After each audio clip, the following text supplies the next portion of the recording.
This is episode 8 of Almost Cooperstown, and this week we're going to be talking about the Silver Sluggers of the silver screen. We kind of wanted to take a look here at what was a surprising number of baseball movies throughout history. I was kind of surprised when we started digging out how many more than I thought there would be. And there were not a lot of sports movies up until the baseball movies started coming out. And we go back as far as the first baseball movie in 1942, Pride of the Yankees, which all Yankee fans will love, but not a particularly good movie. And Gary Cooper wasn't particularly good at looking like a baseball player. But that's how it really started for baseball movies in popular culture. And it was just surprising, like, going back through and being like, oh, yeah, there was that one. And there's just a pretty good number of them, and pretty good number of not very great movies either. Isn't that the truth? In fact, there's a lot of bad baseball movies, actually. But there are a lot of really good baseball players in these movies, stars, people that were they actually to have been baseball players, you probably want to have on your team. And I think also when we kind of get into the movies more, you're going to notice there's a streak of them where about four or five really good ones kind of all come out one after another. So I think that kind of helped elevate the general opinion of them. And there was just a real, and we'll talk about a real bunch of movies that were baseball movies and good ones that happened, in about a 20-year period, And most of them were in that 20-year period. And I don't know what was going on before. Baseball, was still popular, but they weren't making movies about it, certainly not to the degree they did. Yeah, and so we kind of just wanted to go through, we actually were able to get basically two teams of players together. Obviously not all positionally, just because most baseball movies, especially the more modern ones, tend to focus on the pitcher just because it's easier to craft a narrative from that perspective. But you have enough that theoretically you could basically make a game here. And obviously the movies are not often about baseball, the ins and outs of the technical parts of baseball. They're love stories or situations, things of that nature that the characters may be a really good baseball player, and that's important to the story, but it's not what the story's about. And all the players we're going to be talking about they're not necessarily fictional people, but were not actual Major League Baseball players. So that, we're not going to be talking about Lou Gehrig and Pride of the Yankees because it's kind of boring. Yeah, you could put together a team from all of those historical documentaries and it'd be pretty good. But of course it would be good. There's no fun in that. We're not going to talk about, Jackie Robinson in the 42 because that's a great movie, by the way. Yeah. But Maris in 61. Exactly. And even 8 Men Out, which is another one of my favorite baseball movies. That's about real people. So this is about the fictional baseball players. Exactly. So why don't I'll start? And I had to go back to the first baseball movie I could find that happened after Pride of the Yankees in 1949, directed by Busby Berkeley. And it's called Take Me Out to the Ball Game. And the players were not fantastic players, but they were played, Dennis Ryan and Eddie O'Brien, by Frank Sinatra and Gene Kelly. So I kind of like it right there because right there, this movie is not going to be about baseball. Could you imagine? And I didn't see the movie. You didn't see the movie. But just thinking about dancer Gene Kelly and singer Frank Sinatra playing baseball. Can't imagine this. I mean, I know what the movie is about is that what they really want to do is star in vaudeville stuff. They don't want to play baseball. And so the whole movie is them trying to figure out how to do that and get into a show. So they're supposed to be pretty good from what I understand in the movie, but obviously it's about the singing and dancing if you've got Sinatra and Kelly. But we put those two guys on our team simply just for the value of having them be played by those. Plus, that they would have an amazing seventh inning stretch.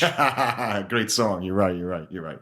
How about another old one, also from that year? It Happens Every Spring. I did not really know this movie. I'd heard the title, but I knew nothing about it.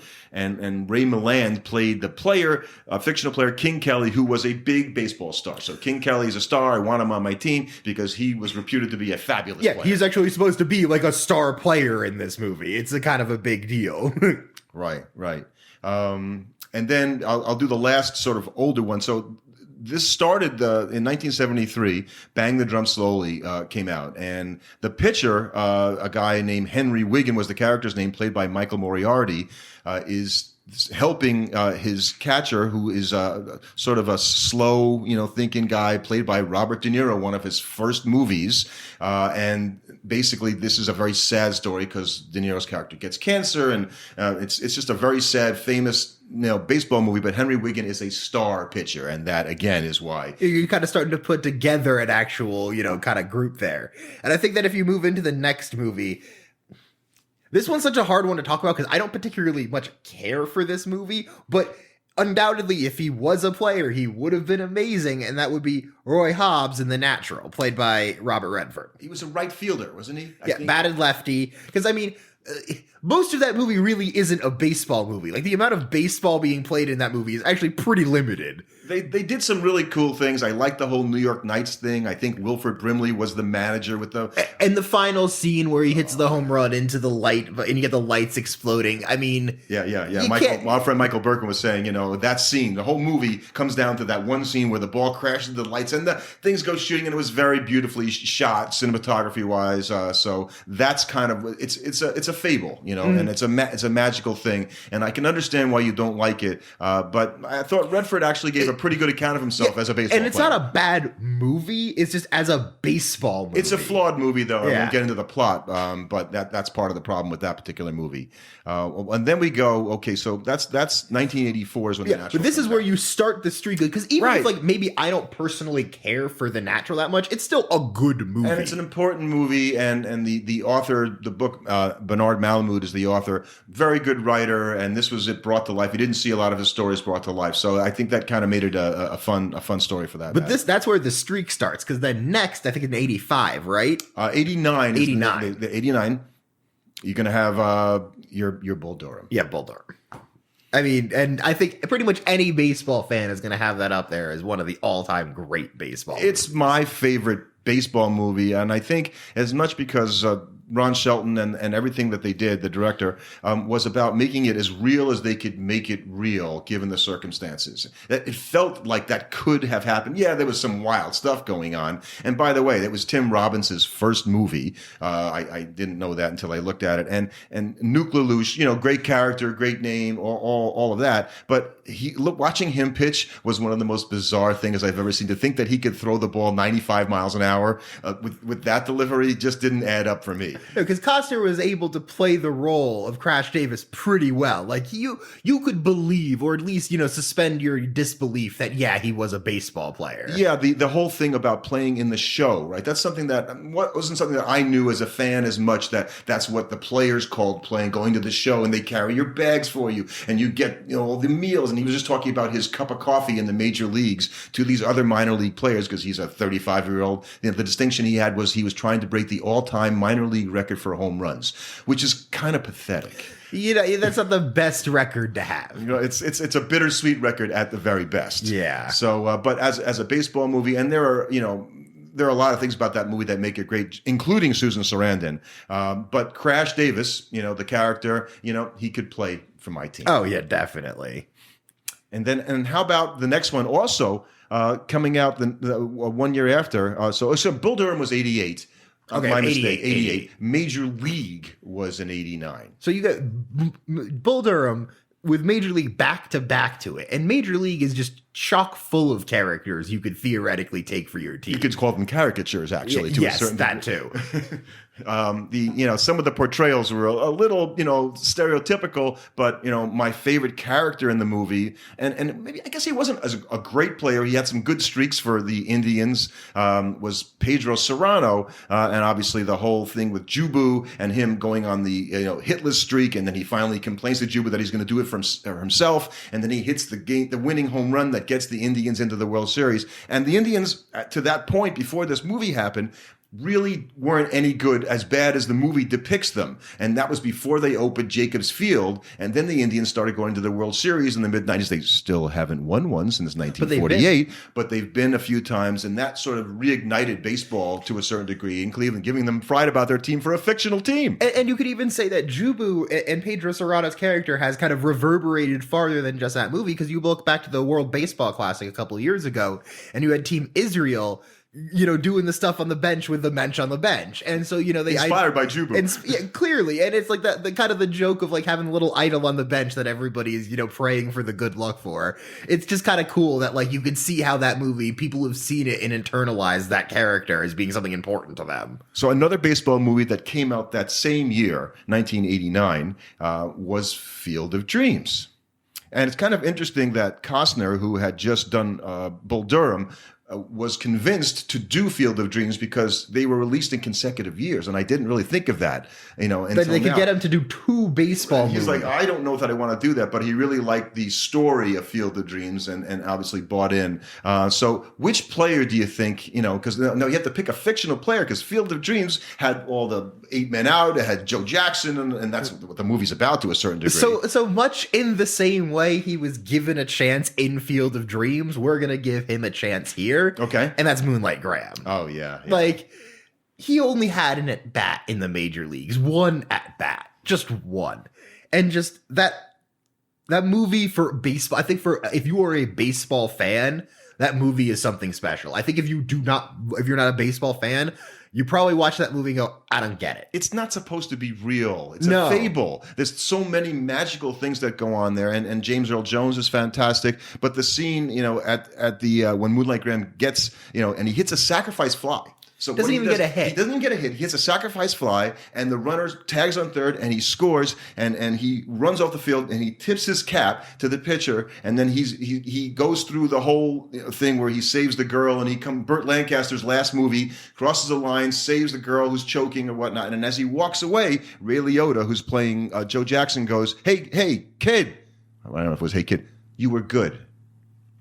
And just that you were good gave me chills. It still gives me chills to think about that because to be acknowledged for that by the acknowledgement players in the world, and that was what fictional it was all circumstance about. I don't know. As a baseball fan, that really got to me. I mean, because that's what it's about. It's about that acknowledgement. But yeah, it's amazing that Costner did both those movies, back to back. Mm-hmm. So a movie that I did not see, but I put in there because the player is really good. Talent for the Game came out in 1991. Did you see this movie? I have not seen this movie. Apparently, Edward James Olmos was in the movie, and Lorraine Bracco, and it had $336,000 in total sales, which even for that time was not very No, good. that is not what you would call a strong. So I'd say opening or even performance. No, Sammy Bodine was the star player that played by Jeff Corbett. That was the guy that we're going to have in there because he's a great fictional baseball player. Mm-hmm. And I think the next one, well, this is another one kind of like Moonlight Graham, but a little bit different because unlike the rest of them, she was a real baseball player, but she never played in the major leagues. And that would be Dottie Hinson from The League of Their Own. Dottie Hinson. So Gina Davis, great role, right? So this is 1992, and her ability, like they would peg the ball across at her, and she would just stick her hand up without a mitt and catch it. And she did that a few different times in that movie because she was just it was just a great bit of the movie itself. There's a lot of unrealistic things in that movie, but at the same time, it is such a celebration of baseball that you really can just look past any of the minor nitpicks you could theoretically have. But as a player, she was the best player in the league. Was a legitimately good player. And her sister was the pitcher, and they made a whole backstory, and I don't know if that actually happened or not, with whatnot. But it was definitely her prowess was the star player of that league in that year. Definitely. So here's another good one because this is a movie that Tom Selleck starred in, Mr. Baseball. Tom Selleck's a big baseball fan. But we're not picking Tom Selleck because there's a much better choice from this movie. Right. So here's a really strange because the fictional player we want, a guy's name is Ricky Davis, was played by a Hall of Famer. Yes. Frank Thomas plays the young phenom Ricky Davis. So Young Frank Thomas. So you have actually Frank Thomas on this team now, and we all know he's actually very good at baseball. So he's going to be the best player by far on our team for sure. And then a movie you liked, I'm sure you saw a few times, Rookie of the Year. I mean, because it's every 12-year-old's dream. Somehow he has it'll never make sense. You break your arm and you have the freak reconstruction that somehow now your arm heals in such a way that you could throw 90 plus miles an hour. And if I'm not mistaken, he was pitching for the Cubs, right? He's pitching against the Mets. Oh, I don't remember. The big thing is he gets out. I want to say their slugger's name was Hedo. And he in his first appearance, he gives up a home run to him, and he's like this big, fat, ugly guy. And in the final game, when he doesn't have, his arm is healed the way it's supposed to, so he's just a regular 12-year-old at this point. And he has to get them out with tricks and stuff, and he gets them off first, frozen hidden ball trick. But then he strikes out Hedo with his nothingness, and they win, and the Cubs win. Right. It's a total wish fulfillment of a 12-year-old. But that's why I liked it as a kid. Yeah, and it hadn't been done before, so. that's what made it a fun movie. That was 1993. And then the next year, a movie I know we both love. I think I turned you onto this movie, and most people haven't seen this movie. 1994, a movie called The Scout. This is a great movie, and I feel like more people, I think baseball people probably have seen it, but if you haven't seen it, 100% worth watching. So George Steinbrenner makes an appearance in this particular movie, but the movie stars Kong, as he was named by Albert Brooks, plays a down and out scout on his lucky. He goes to Mexico to find Kong, right, the killer baseball player of all time, and he finds Brendan Fraser, who's playing Steve Nebraska. And Steve Nebraska is just a total space cadet. He is just like, he is barely there most of the movie. Has no idea how to function as a human being in society, but can throw the ball like 100 plus miles an hour and hit home runs every time up and all that. He can do everything on the baseball field, and he's playing like in a Mexican league. And after the game, they're carrying him off the field, cheering for him. He has no idea what they're saying because he doesn't speak any Spanish. So. Just total, but like the best part of that movie is the line that he drops when they're talking about the percentage that he makes. Yeah. So Albert Brooks, is trying to console him at some point, and it's near the end of the movie, and he says to him, "Well, I'm just a guy making 15%."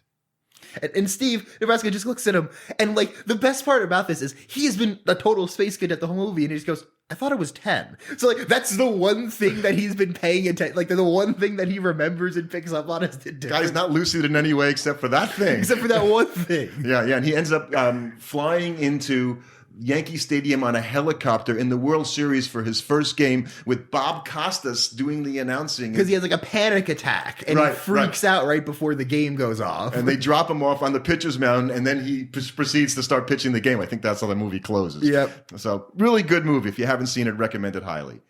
Go ahead. So this next player, he's not really a player, but you're 100% taking him because I'm pretty sure he would let your team win even if it was 8 versus 9. And that would be Roger Bowman from Angels in the Outfield. Because if you pick the kid, you do get all the Angels in the outfield, and that is a big advantage. That is also 1994. So all these baseball movies, and you really like that movie. Danny Glover? Danny Glover, yep. Joseph Gordon-Levitt was the kid. It was a weird movie. It wasn't a particularly good movie, but the premise was kind of amusing. Tony Danza, I think, played an aging pitcher in that movie. I think he was in that movie. I think you're definitely right on that. Tony Danza, gosh. Wow. And then we go from what is perhaps one of the more milquetoast family comedies in Angel in the Outfield to the most dramatic movie on this list, probably. And maybe the only... No, there are some other R-rated, but the only R-rated drama like this, certainly. And that's The Fan. That was a disturbing movie. Creepy movie. But Wesley Snipes, who was also Willie Mays Hayes, plays... Bobby Rayburn, and he's supposed to be he's a superstar. Although I liked his line in Major League, run like Hayes, hit like Mays. I mean, what's better? And that was a young Wesley Snipes. That was a young Wesley Snipes. Yes, his performance there. Honorable mention certainly, for that movie. But yeah, his player was a much better player as a performer. Bobby Rayburn in The Fan. That was the whole premise of the movie, that he was the star. Mm-hmm. Another movie that I saw part of it, starring Matt LeBlanc. I think right there, the fact that it's a mid-90s movie starring Matt LeBlanc kind of tells you the viewership that this was probably going to get. So it was called Ed. Yeah. Not Mr. Ed, by the way. That's just different. Ed. It's Ed. He played Jack Cooper. He played a big star, Jack Cooper. So because he was a big star, he's included in our list of movies. Not a particularly good, actually a pretty bad movie. A bad movie. Not a great movie. But the next movie, though, I feel like this is one of those movies where even though I know it's not particularly great, I just can't help but love it.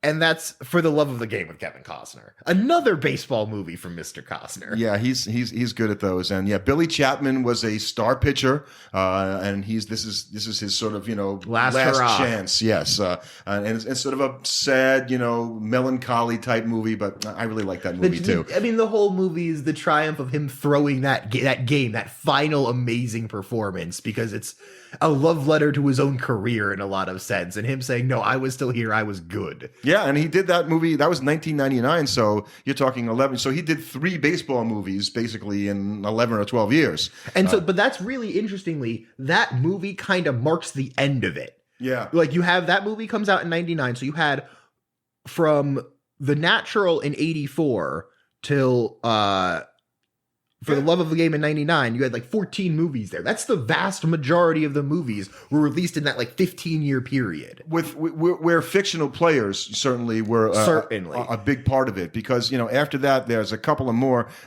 forgettable movies. One called Mr. 3000, starring the late Bernie Mac, and Stan Ross, who he played in that movie, was a very good player. He was trying to get his 3000th hit, and considering when that was made, it was at a time where that was still a little more highly valued. Interesting premise. Not sure if Bernie Mac would have been my choice, because now you're saying it's going to be a comedy by having Bernie Mac, so you're not trying to be anything other than you're certainly not bringing on Bernie Mac for his athletic talent in that movie. I would think not. And then the other one is Sandlot 3, because the player was a star.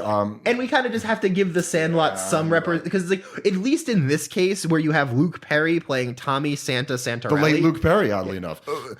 At least he's supposed to be a superstar in this movie. That was kind of the problem we had with doing like the Bad News Bears, is they're not supposed to be good. So nobody in that movie is supposed to be good at baseball. So how do you pick them for this? Yeah, that was not one on my list. I never liked that movie. I thought it was a silly movie when it came out. And I mean, it's the same way there was that 2004 movie about baseball, The Benchwarmers, which was like John Hader and David Spade. But they're all playing like literal man children in that movie. Adam Sandler was the producer, so you shouldn't really be all that surprised. You kind of know what you're getting with that movie. So, you have a bunch of other movies, but they are talking like Moneyball, right? That's about real players. Which is probably, of the baseball movies, one of the best ones, certainly. Absolutely. More recently, you had the Clint Eastwood movie Trouble with the Curve. That had Amy Adams in it, so there's a redeeming quality of that movie. What's funny is I always kind of conflate that movie a little bit with $1 Million Arm that had John Hannett, because they're very similar premises. Yeah, they're kind of feeling the same way. It's about it's more about the people that are it's like The Agent or The Scout, actually, because it's about these people going out and finding these unknown players, basically. Right. And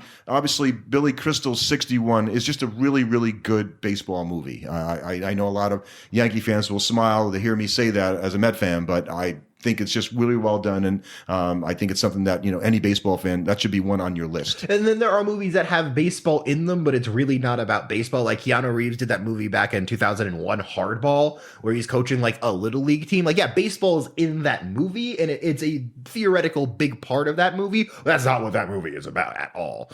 Yeah, and something called The Perfect Game came out in 2010. So Cheech Marin is, the big star of that movie. So this is not going to be, Cheech and Chong is not going to probably end up being a very serious baseball movie. I would be shocked if it was, especially because that, like, they're directing it and maybe they were trying to do something serious. He was starring in it, so it's going to be at least a little goofy. So I don't know if there'll be another spate of baseball movies right now, because you can't really do a real story about the major league game while these players are playing, because they're never going to do that. There's always going to have to be something retrospective. And I don't know if you'll really see a major league honest inside story movie, because we've seen, Bull Durham does it for the minor leagues. Why can't we do it in the major league level? It's interesting to me. I think it's just hard because unless you're going to have baseball in and of itself, I think, is a dramatic enough game, but I think most people just don't feel like there's enough stakes in a sports movie if it's just about the ebbs and flow of a singular season. You need some kind of larger, more serious, dramatic thread to kind of keep people's interest. And so I think unless you can get that kind of story, it's going to be tough to do another movie. I think you would be more likely to get a movie about a fictional character, because it's easier to create those kinds of storylines for people to follow. All right, so there's been a few movies about Babe Ruth. I think John Goodman did one most recently where he played the Babe and the larger-than-life persona and all that. It just wasn't a great movie. I don't know. I don't know what the next great baseball movie will be. I mean, then there are movies that are they feature baseball, but it's like Fever Pitch. Baseball is I like that movie, though. It's a great movie, and baseball is a huge part of that movie. That's a good point. And I think maybe you could start having more. I think, like Field of Dreams, some of the best movies are not necessarily about the players, but about the people's relationship with the game and how they interact with it throughout their life. And I think you could definitely make a movie in that vein that would be really good. So the concept for this show actually comes from one of our listeners, a gentleman I've known for a long time, Lee Marc Stein. So thank you for suggesting, hey, you could do something like this. And, if you have a suggestion for a topic on the show, obviously we're listening to our audience, so we'll consider it. Yeah, we'd love to hear them. But next week, barring any crazy news that's coming out and something we're all hoping not to hear, but barring anything that's saying anything about the season not happening, we are going to go with our true season preview, breaking down some of the teams next week. Are we going to make picks ourselves? I'd like to. I think it'd be more fun. So we're going to go on the record then and say who we're choosing. Who we're choosing. Yeah, we'll pick a World Series champion next week. I will do that. All right. Thank you for listening, everybody. Please subscribe to our podcast. Follow us on Twitter @AlmostCoop and tell your friends.